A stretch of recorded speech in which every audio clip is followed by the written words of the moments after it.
अब मैं अपना अगला मुकालमा पेश करने के लिए अबू हुरैरा और अब्दुल अहद को दावत देता हूँ कि वो आएँ और अपना मुकालमा पेश करें।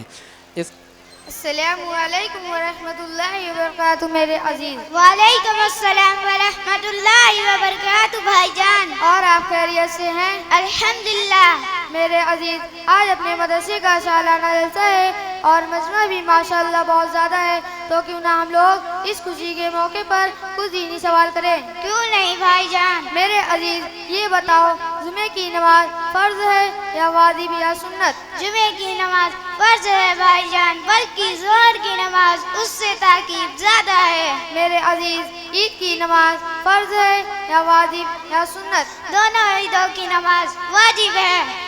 मेरे अजीज़, जनाजे की नमाज फ़र्ज है या वाजिब या सुन्नत? जनाजे की नमाज फर्ज किफाया है, अगर एक दो आदमी पढ़ ले तो सब जमाया फर्ज साकित हो जाए, अगर कोई न पढ़े तो सब गुनहगार हो जाए। मेरे अजीज़, चलती ट्रेन और जहाज पर नमाज पढ़ना जायज़ है? हाँ, पढ़ सकते हैं। माशाअल्लाह, आपने बहुत अच्छे अंदाज में समझाया।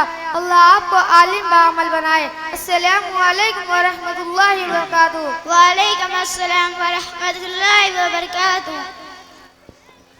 माशाअल्लाह, बच्चों ने बताया कि जुमा की नमाज का क्या मर्तबा है, ईदैन की नमाज का क्या मर्तबा है और जनाजे की नमाज का क्या मर्तबा है। ये भी एक बहुत बड़ी जानकारी है। हमारे मुसलमानों में बहुत सारे लोग ऐसे होंगे जिनको ये भी नहीं पता होगा कि जुमा की नमाज़ फ़र्ज़ है या वाजिब, जनाजे की नमाज़ फ़र्ज़ है या फ़र्ज़ किफ़ाया। तो बच्चों ने एक बहुत ही जानकारी दी।